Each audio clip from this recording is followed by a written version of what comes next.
আসসালামু আলাইকুম, কি অবস্থা সবার? আশা করি অনেক ভালো।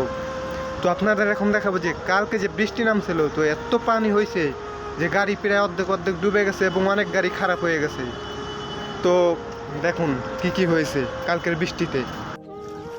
কত পানি হয়েছে, একদিন বৃষ্টি নামছে তাই এই পানি। তো এখন যাইতেছে একটু মার্কেটে। তো মার্কেটটা আমাদের ক্যাম্প থেকে একটু দূরে, বেশি দূরে না, এই কারণে এইভাবে চলে আসলাম। আর এটা শীতের সময় ছিল, বিশেষ করে দুবাইতে শীতের সময় একটু একটু বৃষ্টি নামে, একদিন দুই দিন যাই নামুক শীতের সময় বৃষ্টি নামে। গরমের দিনে বৃষ্টির চিহ্নও দেখা যায় না। আপনার গরমের প্রায় 4 মাস, May, June, July, August, September, October, এই মাসগুলোতে বৃষ্টি নামে না। ওই শীতের যখন অতিরিক্ত শীত পড়ে তখন আপনার বৃষ্টি নামে। তো গত 2 দিন ধরে বৃষ্টি নামতেছে। প্রথম দিন হালকা বৃষ্টি নামছিল, কিন্তু কাল একটু বৃষ্টি নামছে।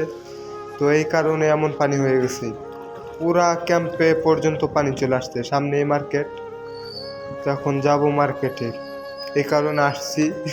কিন্তু কি একটা অবস্থা, এই জায়গাটা পানি হয়েও কিন্তু অনেক সুন্দর লাগতেছে। একটু পানি মানে এই পানিগুলা কিন্তু মেন হল দিয়ে চলে যাবে, কিন্তু মেন হলই ভরে গেছে। এরপরে কি করতেছে, এইখানকার পানিগুলো অনেক ট্রাকে করে নিয়ে অন্য জায়গায় ফেলে দিচ্ছে আর কি। এভাবে পানি কমিয়ে ফেলছে। এই পানি কমাতে সর্বোচ্চ একদিনও লাগবে না। এখানে যত পানি আছে একদিনও লাগবে না যদি ট্রাক দিয়ে নিয়ে যায়। সামনে এই ঝালমুড়ির দোকান, এই চলে আসছি। এটা আমাদের বাংলাদেশি ভাই, এই ঠান্ডায় রোডের সাইডে ঝালমুড়ির দোকান দিয়েছে। তো এমন অনেকে আছে যারা খাল্লি বাল্লি অর্থাৎ পালিয়েছেন বা ভিসা লাগাই নাই এমন কোনো লোক। তো তারা মূলত এই কাজগুলো করে থাকে, রাস্তার সাইড দিয়ে এই কাজগুলো করে। এই কাজে অনেক ইনকাম রয়েছে এদের, হয়তো বা ভিসা নাই অথবা কোম্পানিতে আছে। এভাবে এই শীতের সময় এখন বৃষ্টি হয়েছে, বন্ধ হয়তো কাজ, এই কারণে এই কাজগুলো করতেছে over time, part time job হিসাবে। তো গেছিলাম মার্কেটে, মার্কেট করা শেষ, এখন রুমে চলে যাচ্ছি। অনেক কিছু কিনলাম।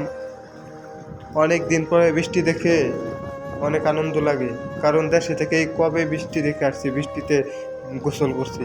এখানে বৃষ্টি নামছে কিন্তু বৃষ্টিতে ভিজতে পারি নাই, গোসল করতে পারি নাই। সেটা করতে পারলে হয়তো আরও আনন্দ বা শান্তি লাগতো। তো এই ভিডিওটা এই পর্যন্তই।